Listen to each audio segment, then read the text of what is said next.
It has been a downward spiral. My whole theory on this is I really think Alpine is for sale. It's always weird to go backwards. I think Yeah. being a works team is the goal, right? You want to be able to control every single part of the car that you possibly can.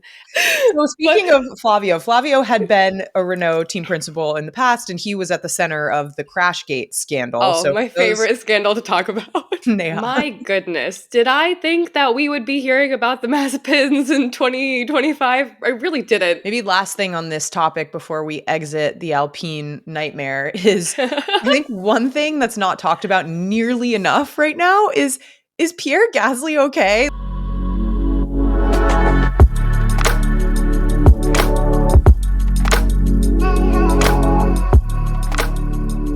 Hello, everybody. Welcome back to Paddock Project. There is a lot going on in the F1 world, so we're going to be diving into everything that's happening, all the headlines. This probably could just be titled What in the World is Happening at Alpine, but we'll get into some other fun stuff too. And I am joined by the wonderful Neha. Neha, welcome to the podcast. We're so excited to chat. Thank you for having me. I'm so excited. I love the pod, so always happy to jump on. You're the best. Well, for anyone who is not familiar with you already, do you mind just giving a quick intro about you and what you're up to in this world? Yeah, my name is Neha. My handle is at Neha K Sridhar. I've just been in this space for or creating content for almost 3 years now, which feels Nice. like forever, but also no time at all. And I focus on a lot of the more informational, educational, and tech related background or things about Formula One and also other sports because I am an engineer in my real life. So yeah, that's how I kind of got looped into this whole world, and I'm very happy to be here and can't wait to see what we talk about because oh my gosh, there's too much going on. There's so much going on. No, I absolutely love your content. I love the Oh, educational thank side of you. things that you do. And as a fellow engineer girly at heart, I feel like it's Woo! got to represent in this world. So Oh, 100%. I feel like it's just a fun thing to just overanalyze everything and make it more digestible for people because people don't need to know everything about F1, but no, it's fun to know as much as possible. totally. And in a nice, digestible, explainable way. I love it. Okay, let's start with the big, I wouldn't call it an elephant in the room because everybody's talking about it. So let's start with Alpine because it has been a downward spiral for some time. And we know that Alpine has not performed well over the past several seasons. They've had some glimmers of success and hope. I'll never forget the double Alpine podium more recently, but it's not been looking pretty for them. They've had a lot of management shakeups, they've had a lot of driver turnover. And then, of course, a lot of team principal turnover. It's just sort of been a Oof. downward spiral, and they're sitting ninth in the championship, which is tough. They also announced that they're going to be shutting down their engines program. So Renault, which Alpine is basically just the rebranded Renault team, has been providing their engines for quite some time, and it's no longer going to be providing engines. They're going to be a customer team of Mercedes, which they announced, and that was a very I don't know if I'd say controversial, but it was a surprising Definitely. decision when it came out. Yeah, do you remember what you thought at that time? Like, Whenever I hear it's always weird to go backwards. I think yeah, being a works team is the goal, right? You want to be able to control every single part of the car that you possibly can. And for Alpine to say, I don't think that our engines are good enough to be able to compete and to relinquish that control says a lot about the state of that team because you want to have that control, not just be given an engine and then have to make it work with your car. yeah. So it's very interesting. We're seeing more teams become works teams in the upcoming years. We have Audi, we have Cadillac is promised to become a works team, and Aston's going to be a works team starting next year too with Honda. It's better to be a works team. So that whole decision that they made in the first place, obviously Mercedes is notoriously reliable engine. We know it's Yeah. been working for Mercedes, McLaren, and even Williams now is performing decently well. But it's a huge question mark. Like why? I guess. But I think everything kind of started spiraling with Flavio Briatore coming back. Yes. We will certainly talk about Flavio. I wonder if some of the reason is just around the massive shift in regulations. And I don't know Definitely. Renault's like corporate strategy when it comes to engines and their road cars and whatnot, but I wonder if like building that type of engine was not in their budget or their plans strategically, which is a little bit odd because it feels like the tides are turning more and more towards hybrid and more towards Yes. electric. So you'd think that it would actually be more in the direction, but Alpine, I don't know. I don't know a ton about Alpine as like a sports car business, but maybe Renault is just like this is not in our wheelhouse and we don't want it to be. And Mercedes, we're going to put our money on them as like a good 2026 and beyond regulations engine supplier, which I would also put my money on Mercedes. Yeah, So for sure. They got the first or the previous engine regulation change down yeah, so good that we saw what happened after that. So I would not be surprised if we had a similar moment, but obviously now I think there's just a lot more information and knowledge that has been spread across the paddock. So you'd hope that the field is a lot closer, but you really never know. So I'm very interested to see how Alpine goes forward with these Mercedes engines, how they continue to perform the rest of the season going into it, because obviously they need to kind of last this part out. The Alpine engine for the last couple of years notoriously unreliable. So will that continue, or are they just like kind of trying to wait it out to make sure that they can, it's a like means to an end, I guess. yeah, totally. I fully agree with that.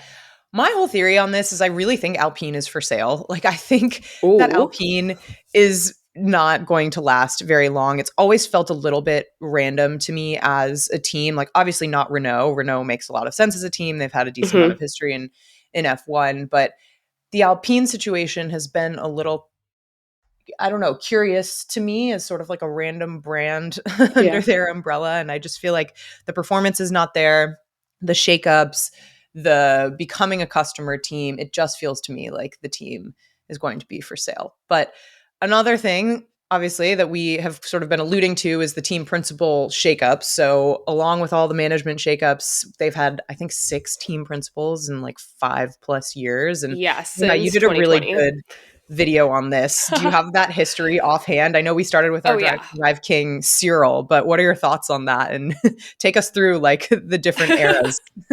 So Alpine came to be in 2021, and before that, we had, or even going back a little bit further, Fred Vasseur was team principal of Renault for a while.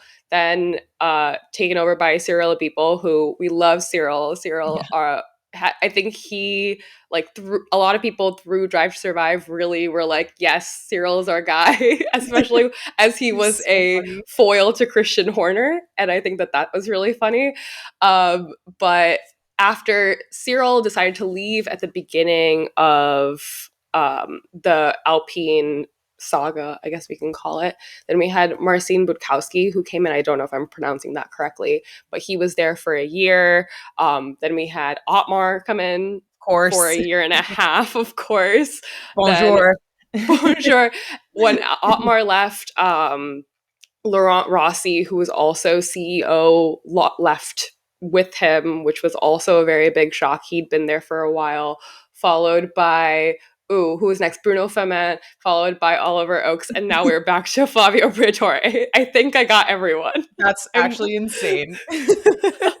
So but speaking of Flavio, Flavio had been a Renault team principal in the past, and he was at the center of the Crashgate scandal. oh, So my for those favorite scandal to talk about. I know. For those who need a refresher, this was at the 2008 Singapore Grand Prix when Renault driver Nelson Piquet Jr. deliberately crashed to give a sporting advantage to his teammate at the time, none other than Fernando Alonso. And Always at the scene of the crime. always at the scene of the crime.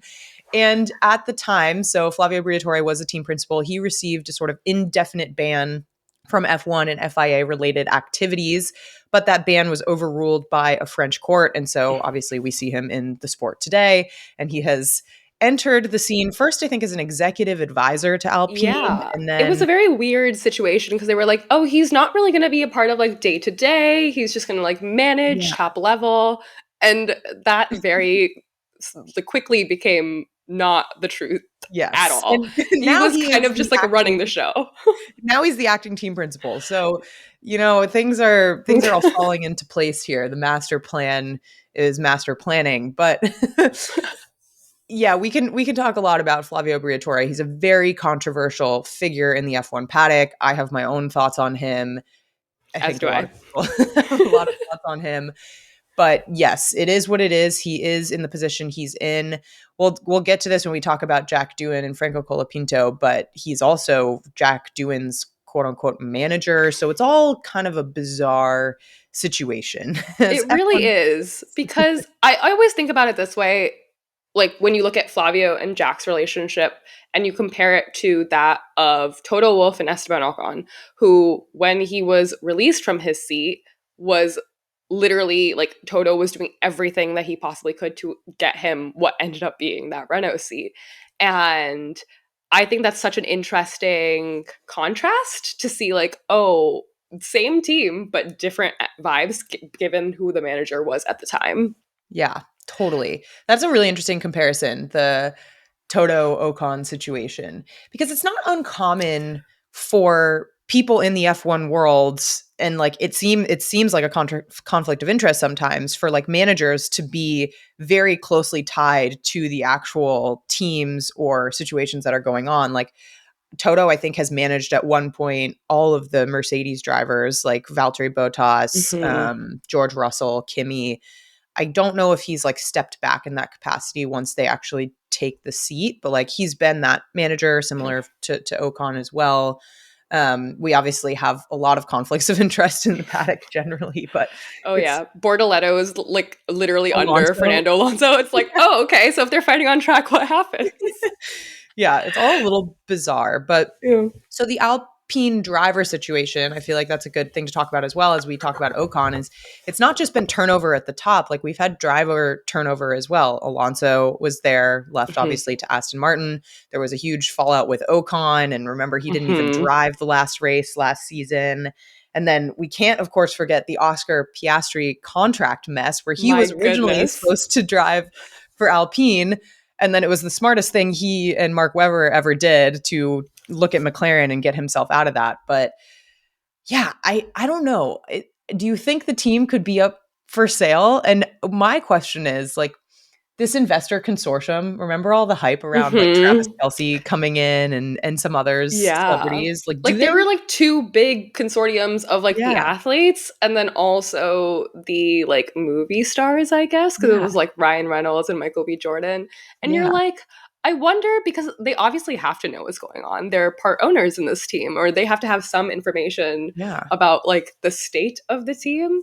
I wonder how they would like how they feel because especially seeing, I guess, news wise, but then also just like the performance of the team, you have to be kind of weary in your investment. And yeah, it's a lot of money. Running a Formula One team, even having a small percentage of a Formula One team, is not cheap. So yeah. I think I've had this question for a really long time. I think since Otmar left. So what is that, like almost 2 years ago? Mhm.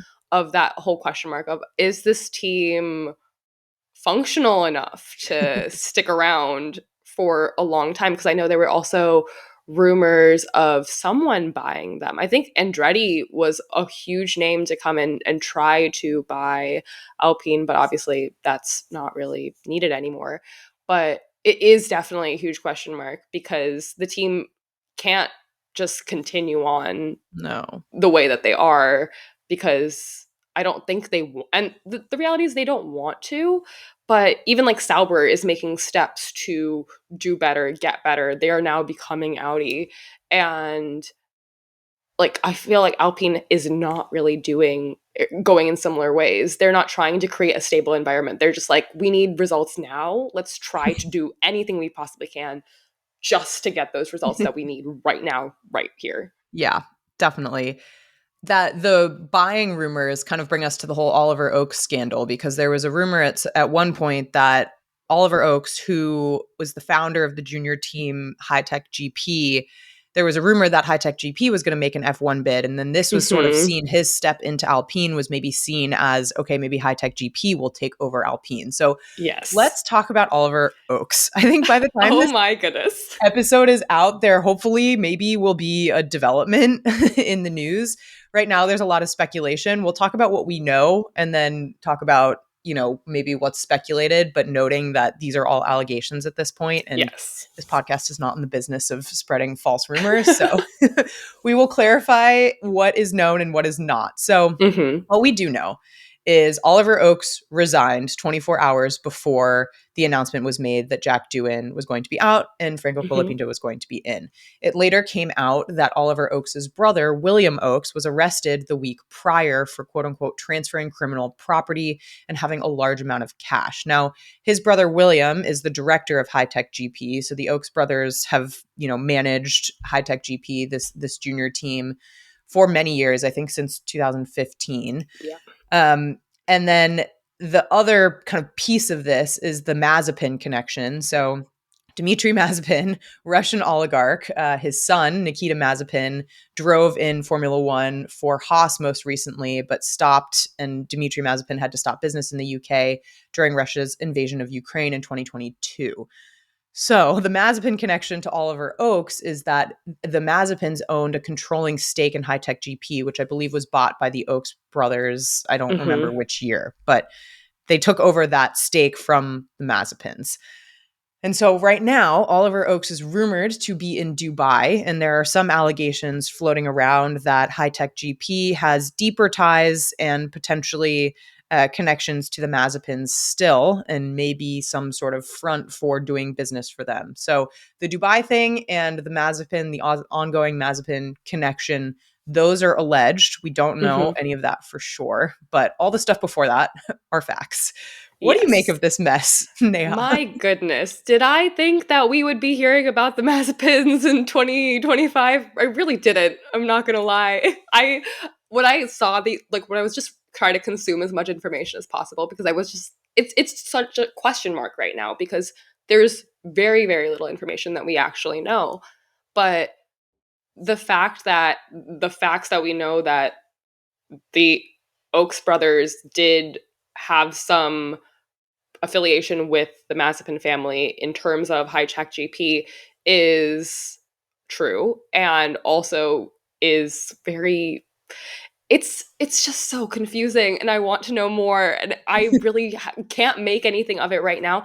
We do also know that I think the High Tech GP cars for F2 and F3 were seized, which is, I think they're supposed to race this weekend, which is, or at least for Imola. So that is sad for their drivers, who are obviously trying to win championships. But wow, it's a very interesting situation, because I know there was also that whole thing where everyone thought that Oliver Oakes resigned because of Yeah.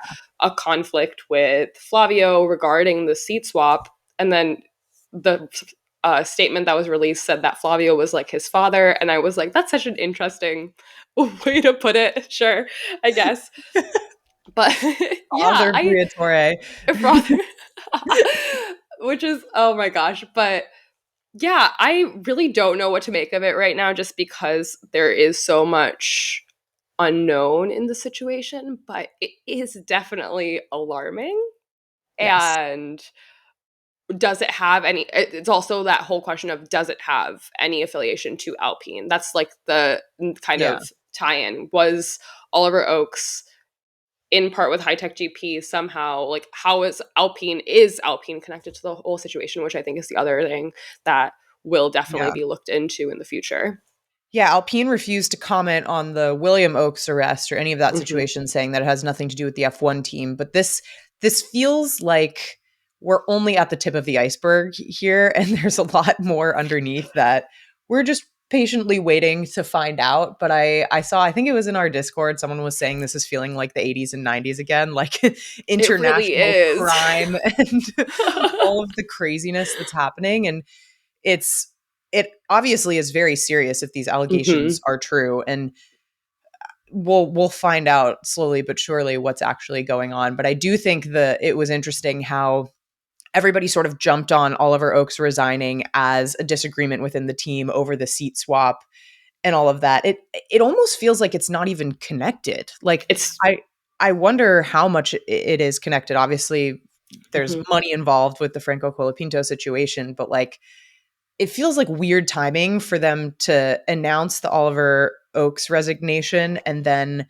all of this stuff come out around it, but then having just announced the Colapinto Duin seat swap, I wonder if they did that to like try to distract from some of the other stuff going on so that everybody's focused on talking about Franco versus Jack instead of the potential allegations related to Oliver Oaks and High Tech GP and the Mazepins. But yeah, it's weird. I also saw someone say that we deserve to apologize to Flavio Briatore, which let's not go that far, but he deserves an apology for us just assuming that Oliver Oaks left because he was standing up for Jack Doohan and Flavio was just like the bully in the situation, which doesn't seem to be true.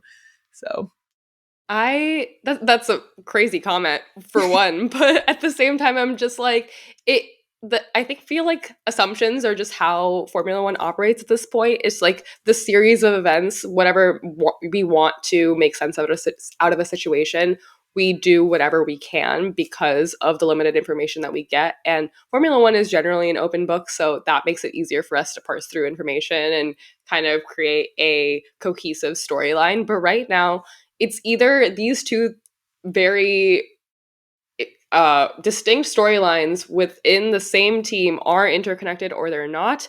And mhm. whichever way it goes, it's still going to be really interesting because if they're connected, then oh my goodness, it's going to be a storm. And if they're not connected, then we have two very weird things that just ended up happening at the same time in parallel within the same team. So either way, we have a crazy thing to look into.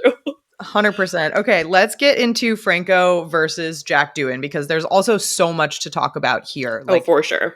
was this the right timing? Like now versus summer break? Is it fair? Like, why did this decision get made? So maybe let's just start with the situation. And Hmm. I think it's interesting to look at stats. So I pulled some stats for both Jack Doohan and Franco Colapinto's performance. And yes, I understand it's hard to compare them because they didn't Hmm. race at the same tracks, they didn't race in the same car against the same teammate. But again, like we were just saying, it's the information we have. So Yes. let's look at it. So Jack Doohan raced for the first 6 races in Hmm. Formula One this season. He was an Alpine junior driver, and he has finished so far this season at an average position in quali of like 15.5, an average race position of 14.8, and he's had 2 DNFs out of those 6 races. In terms of his qualifying head to head, with Gasly, he has finished an average of 4.2 positions behind Gasly. And then Franco Colapinto, he raced at Williams for 9 races last season. He replaced Logan Sargent, raced against Alex Albon as his teammate. His average quali position was 15.8, average race position 11.2. And out of those 9 races, he had 3 DNFs. And his qualifying head to head with Albon was he finished an average of 3.3 positions behind Albon. So if you look at just the data, and again, it's not fully apples to apples, but I do think because Williams's car last year and Alpine's car this year are relatively similar in performance. Williams Hmm. finished P9 last year. Alpine is currently P9 in constructors this year. Albon and Gasly are relatively similar benchmark as a teammate, I think, because they're both pretty seasoned, both around the same level of talent, although I'm sure that's debatable as well. But if you look at these results on their head, like they're not super different. I think they're pretty well matched and people are going to eat me up for even saying this, but like they're relatively well matched in terms of results. Obviously, Franco comes with a lot more commercial value than Jack Hmm. Doohan. He has a huge fan base, but he's also new, and like he kind of came into Williams raring to go, really impressed people, but then towards the back of the season, kind of fell off, had a lot of his crashes, caused a lot of damage. So I guess with all of that said, if you look outside the commercial value type of things, do you think on talent and on race pace and on potential, this swap makes sense at this stage? I don't think the swap makes sense in general. I am like one of those people who is of the opinion a rookie deserves a full season in Formula One. There's no way that you get to grips with that kind of car, which is so incredibly different from an F2 car, given that Jack was also not racing for, I think, 2 seasons before even stepping into the car at the end of last season. He was just a reserve driver. So in that way, you're like, oh, that's a crazy thing to like just expect him to come in and then just like you better Mhm. do as well as Gasly, who's been in the sport since 2015. And I think Mick Doohan actually posted on his Instagram yesterday his stories of the head to head between Pierre and Jack. And the results aren't overwhelmingly different. It is just that I think Pierre had one very good race where he qualified very well and then ended up finishing in the points. That's like the one main difference in terms of where they finished. I think Jack, like 6 races is in no way enough to gauge Yeah. potential. They're also all mostly at tracks that he hadn't raced at before. Like a lot of these, like Bahrain, Jeddah, obviously were on the F2 calendar, but then you look at Miami, not on the F2 calendar. Yeah. And you see how that can also affect performance. And then you're going to go ahead and compare it to Franco for the next 5 races. Also, these 6 race, 5 race contracts, crazy, Yeah. absolutely Same. crazy. But Franco, who's going to be racing primarily at tracks that they do race at in F2 Yeah. and F3, and you are like, okay, so are we going to actually be comparing these head to head? Because that's also not a like perfectly controlled data set, and you're never going to get a perfectly controlled data set as much as we want that, Yeah. and my brain craves that. But it's not going to happen, and I think that I made a video on this, I think, a couple of days ago, but Alpine's only allowed to have 4 drivers per season. Any F1 team is only allowed to have up to 4 drivers per season, and they've already like by bringing Franco in, they've exhausted 3, which means if anyone gets injured, if anything happens, then they have one more driver that they can potentially trial, or they have to cycle through these 4 in Yeah. whatever way they decide. So it's I don't think it's fair. I don't think Jack deserved to be out of a seat. And I know these rumors were floating around even before the season even started. And I kind of cast them off because I was like, there's no way they're going to do that. That Yeah. makes no sense. And here we are. So I think Franco's a great driver. I think he really proved himself in F1. And I think that going from Logan to Franco, even though at the time I did think was like a slightly rash decision, it made more sense. Logan had been in the sport for a full season at least, and then Franco stepped in and performed better. And that instant impact is again a pattern that we're seeing with Alpine, where it's like they're just looking for any kind of results they can. It's like, who can we put in there to give us exactly what we want in this current moment? They're doing that with team principals. Looks like they're Yeah. doing that with drivers too. Totally. I think I felt like this swap was going to be inevitable. I do think the Yes. what Franco Colapinto brings in terms of commercial value, in terms of fan base, like if you scroll through any of Alpine's comments, they're all in Spanish. Like I'm scared to post anything about Franco Colapinto that is nothing more than he is a god, because like the internet will actually rip me to shreds. So I had a feeling it would happen, not only for that reason, but also because Franco Colapinto, to your point, has done very well in F1 so far, maybe minus the last few races of the Hmm. season. But I still think that they should have given Jack more time. I agree on that. I Yes. think they should have at least given him till the summer break. I don't think it's fair. I actually think Jack has handled the pressure incredibly well Oh, stepping so into this well. season and having like it was a foregone conclusion in everybody else's mind that he was going to be out of that seat. Like, how do you show up, stay so calm and cool and collected? And yes, he didn't perform amazingly. And yeah, I guess you really just have to look at his performance vis-a-vis Gasly. But like, it just feels like it's a little bit too soon for a rookie to swap. And I think Aaron Mart, messaged us on Instagram saying, I feel like Red Bull doing that with Liam gave the idea that it's okay to switch drivers more frequently or have these mini contracts. And not to sort of like shine the spotlight on Red Bull, but I do think that is true. And for a long time, Red Bull was sort of seen as this outlier, this kind of ruthless, we're going to just rotate drivers through. Our junior driver Yeah. development program doesn't really mean anything because everyone we put in that seat next to Max, and he just like gets cycled out anyway.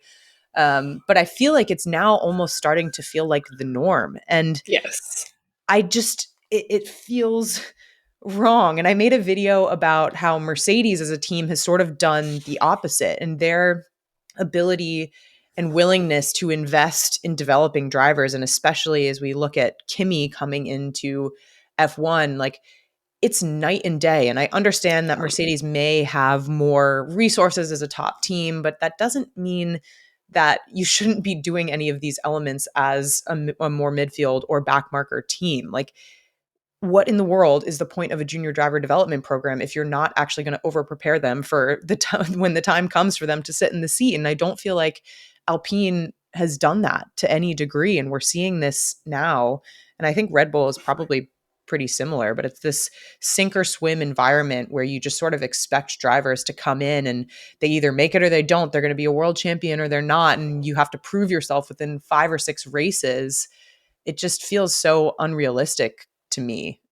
Oh, for sure. And the four driver rule only came into effect because of Red Bull. Yeah. And I think it was 2014. They were just kind of, let's put anyone that we possibly can in that seat because they were losing Seb the following year and all of these things were happening. But I think everyone, like Red Bull, if we look at the Red Bull use case, they want everyone to be Max Verstappen. And Mercedes, I think, learned from their mistakes when they did lose Max Verstappen. Mm-hmm. And they saw the potential in Kimi. They said, we're going to invest in Kimi. We're going to do everything and make sure that he is as prepared as he can. Was there so much speculation of would he actually perform in a Formula One car before the season started? Of course. And has he been performing? Yes. Like he's been doing great. Shout out Kimi Antonelli. He's one of my favorites right now. But then we go ahead and look at how Alpine has done it. Jack has been in there, or he was at Red Bull and then he came into Alpine. He's been there for 2 seasons as a reserve driver. And I guess the real question is, have they been doing anything to really nurture him as a driver? Obviously, he's like not a kid, but like he is still part of that program in order to get a seat in Formula One. That's like the whole point. And I don't think that they've done enough. No. So that's a very interesting thing. Franco, I think like at Williams, I also think they do a really good job at kind of Mhm. trying to cultivate these drivers and make them as like well-rounded as possible. And I think that their willingness to let Franco go was also a whole thing of we have done everything that we can for you. And as James Vowles said, Alpine is the place where you could get a seat the Yeah. soonest. Yeah. So go, like you go do your thing because we know we believe in you. So it's that like that culture of the team that we're not seeing at Alpine that we are seeing elsewhere. Yeah, that Kimi Antonelli example is definitely, I think, such a juxtaposition to what we're Yeah. seeing. Yeah, I think Williams does it well. I think McLaren has done it really well. Like, just look Yes. at Lando, who has grown up in that organization. But yeah, it didn't really fully click for me until going to that Kimi Antonelli WhatsApp premiere of Mm-hmm. when they were talking about all the things that they Oh, did that to made, over prepare him for yeah. the season. Like everything from designing the worst possible flight plans so he could get used to jet lag to, getting him prepared for all the marketing and PR and events that come with the job. Like, they just created a soft landing for him so that, as in their words, like as little as possible was new to him when he stepped foot in that Australian paddock. And it doesn't take away anything from Kimi's talent or raw abilities. Like, he's an incredibly exceptional talent. There's no denying that, even if you take away all the support. But that support has allowed that talent to come through and it's given him the best chance to succeed. Because I think, as I said in the video, like, then at least as a team, that if someone sinks or swims, it's due to them. It's not Yeah. because of you as a team and your unwillingness to invest and prepare, which frankly is just a horrible business decision if you have a junior development program in the first place. Like, what in the world? 100%. I think, especially Red Bull's junior development program, there's been a lot of question marks over the years of is it actually working? Because there was just a surplus of drivers and there weren't enough seats. And I think now that they've kind of cut it down, we're seeing that talent kind of shine through a little bit more.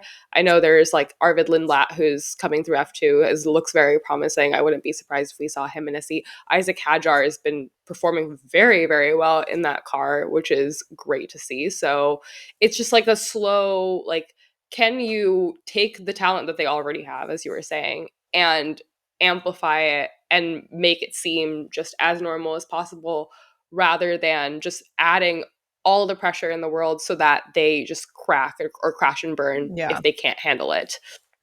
And the privilege that Red Bull has is that they have a second team. So, like, yes, even if you don't flourish in the seat next to Max Verstappen, because frankly, no one will probably, they have a backup F1 team that they can put other people in. Like, Alpine doesn't Yeah. have that luxury. They have two Mm-mm. seats. And so, if you're going to put someone in that seat, like, nurture them and make sure that you're not killing their career after 5 races because there is no backup. Like, there is no junior Alpine team to put them in and give them more experience. So there is definitely a Red Bull privilege to having a junior team Dude, in yeah. F1. Um, I still can't believe the 5 race contract. That is something I'm just like, my brain is not processing it because I'm like, how is he going to only be in the seat? What happens after 5 races? That's 11 races. There's still 13 left to go. Who's going to be in that seat? Are they going to bring in Paul Aaron just to like see how he yeah. does and then decide like every single race, like whoever suits that track the best, they'll just like push that person's like a Pokemon. I don't know. It's a recipe, like a It's Pokemon. It's a recipe for disaster. It really is. And it's just that uncertainty where you're like, what is the game plan here? In that way, I want to pick Flavio Briatore's brain just to be like, what are Yes. you doing? What are you What's going on here? thinking? What is going on in between your ears? There was one comment on the video I did about Mercedes development of Kimi that I kind of want to read because I think it's a really good point. This was from Barros Marilia. She says, I think there is this lingering nostalgia of the good old days when F1 was a much more careless sport on drivers' well-being. These scenarios were fed as a push to see who are the really good drivers, the ones that really want to be champion. As safety regulations were implemented, those nostalgic people in power still hold on to creating unnecessary psychological pressure points because they see it as a way to select the quote unquote real ones, as if driving a car 300 kilometers per hour, 24 races a year is not enough pressure already. And I think that's just a really sharp commentary on the state of Formula One right now and how we have a lot of these kind of old guard Formula One people who feel like you just have to sink or swim, no support, safety regulations be damned. What even is mental health? Like, we actually, Mhm. I don't know, have to maybe think about providing a good environment for drivers to succeed in. And look, I see both sides of the coin of yes, F1 is the pinnacle of motorsport. If you can't make it, and if you need all of these extra things and support around you to succeed, maybe you're not cut out for it. There are a million people waiting in line for one of 20 seats in the sport. I get that.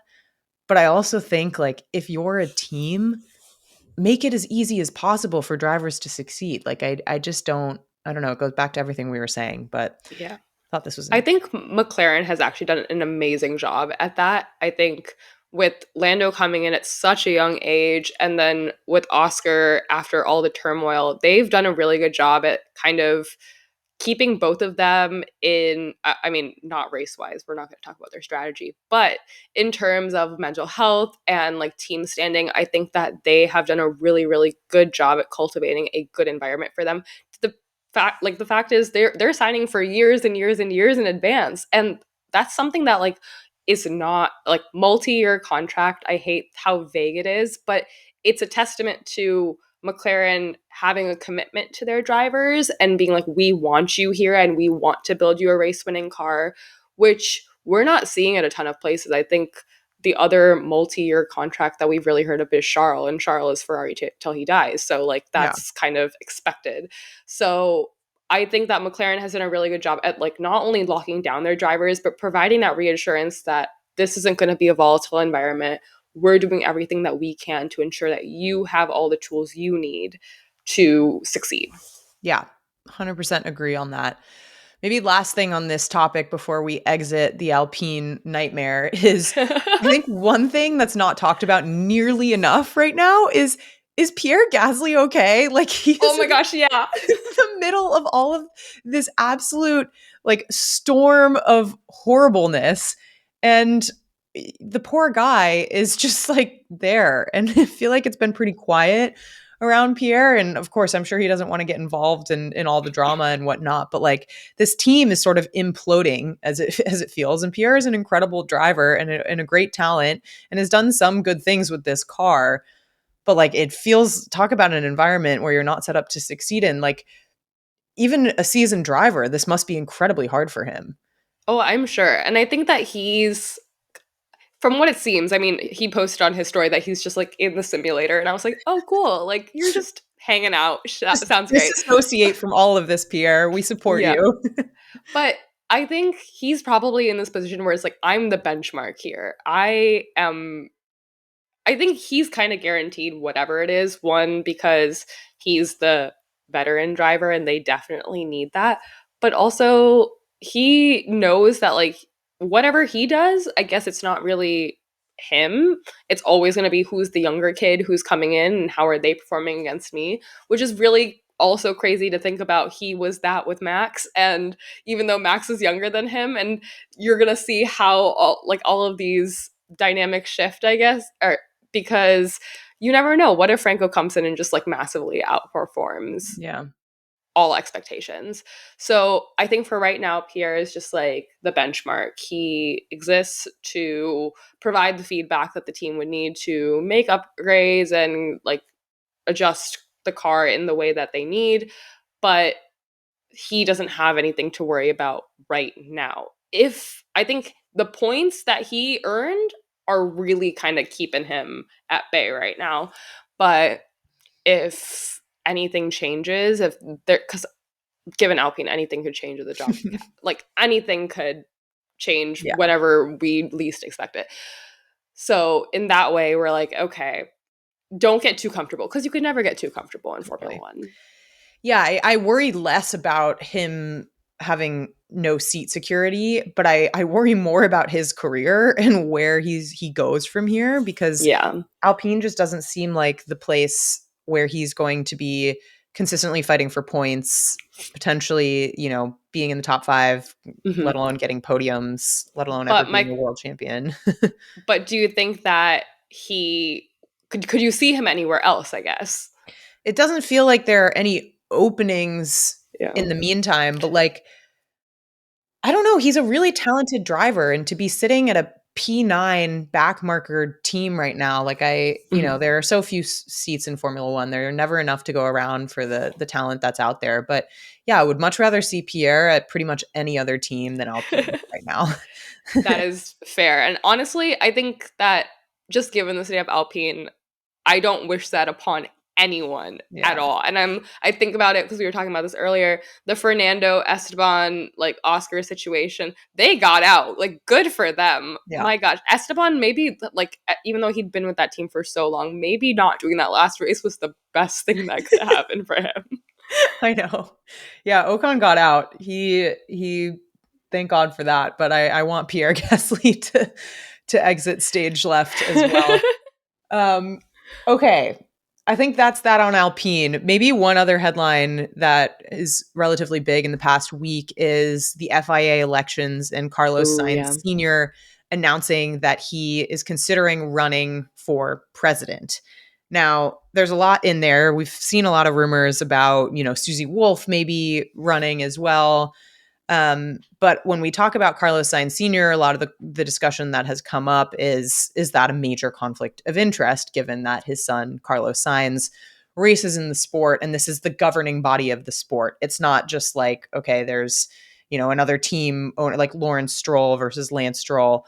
Although my response to all of that is like this whole sport is a walking conflict of interest, so I Oh really yeah. don't think this is any different or worse necessarily than anything else that's happening. Like we have Lawrence Stroll and Lance Stroll, the owner of the team and the literal driver of the team, who has locked up a seat in Formula One for an indefinite amount of time because his father holds the purse strings and has the power to do so. We have Red Bull having 2 teams in the sport, which is crazy. People made a big fuss about Susie and Toto Wolff being a potential conflict of interest as well. But I just feel like this whole sport is a walking conflict of interest, which doesn't necessarily make it right. But I don't think Carlos Sainz Sr. and Carlos Sainz Jr. are any more a conflict of interest than anything else we just mentioned. I agree. And I think that obviously when it's like father son, but the FIA president is not supposed to have like a ton of or as much kind of presence as Mhm. I think MBS currently does just in the general space. They're there to literally set regulations. They're not there to pick and choose favorites. They're literally setting the sporting regulations and verifying the technical regulations. It's not just Formula One, it's also F2 and F3 and Formula Renault and WEC and whatnot. There's so many series that fall under the FIA. They're just the governing body. It's not like Carlos Sainz Sr. is just going to be like, oh, you gave my son a penalty, like get rid of that. He's That's not not how that stewarding the works. races, people. Like, there are Yeah, stewards it's for that. actually kind of yeah, exactly. Like he's not a race director or anything like that. I think being a race director would be a significantly bigger conflict of interest than, or a steward than being the FIA president. And even if we look back, I know that Jean Todt was the previous FIA president to MBS, and he was also the team principal of Ferrari, and not like that's the same conflict. But like, let's be like, Ferrari is like a religion in the context of the sport. He's not picking favorites. You can't do that at some point. You have to be impartial. And I think that if I also believe that people are inherently good. So he wouldn't run for this position knowing that he's trying to benefit a singular human being and that human being being his son. I don't think he would go into this with bad intentions. He's also a rally driver himself and he competes. So I think he's there more so for motorsports in general, is at least the feeling I've gotten after hearing these headlines. My first thought wasn't, oh, conflict of interest. His Mhm. son is driving in Formula One, because the FIA is not just Formula One. Yeah. My first thought was he seems like he would be an incredible FIA president who has the best interests of drivers in mind, who actually potentially has the ability to challenge MBS in those elections, although that's a whole separate question with Yeah. the level of corruption currently. And yes, I would go so far as to say corruption. I don't know if anyone will be able to challenge MBS in the elections, the quote unquote elections. But my first thought was like, do we have someone who could actually potentially, stand a chance to end this era of the FIA? And I feel It's like crazy Carlos that's Sainz Sr. only, is oh, that sorry. person. Yeah, it's crazy that's only been 4 years, is kind of my whole thing. I can't believe it's only been four, because there was definitely a shift after, like, since 2021. But you also look at, oh, like you were saying, someone who has the best interest of the driver because of his son, like that is the best way to look at it, right? So yeah, I Yeah. don't think of this as a conflict of interest, and people who do, I think, just don't like Carlos Sainz. Yeah. Which, I'm sorry, who doesn't like Carlos Sainz? The man is just like a great guy. This is like a walking L'Oreal I ad, know literally. that. He's like a great teammate. He's Yeah, a pretty successful driver, very talented, like not doesn't really have any enemies in the paddock. Like who yeah, doesn't like Carlos Sainz? he's a good Um, time. yeah. Okay, well, that was a lot. There is a lot going on. These are all developing stories. I'm sure some of this will even be outdated by Monday when you hear this episode, but that's the world we live in, and that's why we love Truly. Formula One. It's the gift that keeps on giving. But Neha, thank you so much for joining. This was so fun. Thank you for having me. Absolutely loved anything to talk about Fabio Briatore and all the Alpine shenanigans. I will talk for hours and hours and hours if I could. A perfect weekend. Okay, well, actually, one more thing to wrap up. We always do hot takes for the next race, and it is Imola. So, do you have a Ooh. hot take or prediction for Imola race weekend? Oh goodness. I've been saying this for the last like three races, and I think it's perfect for Imola. Kimi Antonelli podium. Yes, that was my hot take last in Miami, and we were so close to it. But in Yes. Italy, it would just be It would be so good. It'd be if my ideal podium would be, I mean, I love Oscar, so it would be Oscar, Charles, Kimmy in any order, I yeah, guess. I love that. So, yes. Okay, I would also agree on the Kimi, but to be different, I'm going to say a double Ferrari podium to keep the Ooh, I would Tifosi love that too. Italian energy alive. So we're really manifesting Italy. Yes. I just want to sing the Italian national anthem. Is that too much to ask? I know, same. All right. Well, we'll see what happens. But Neha, thank you so much.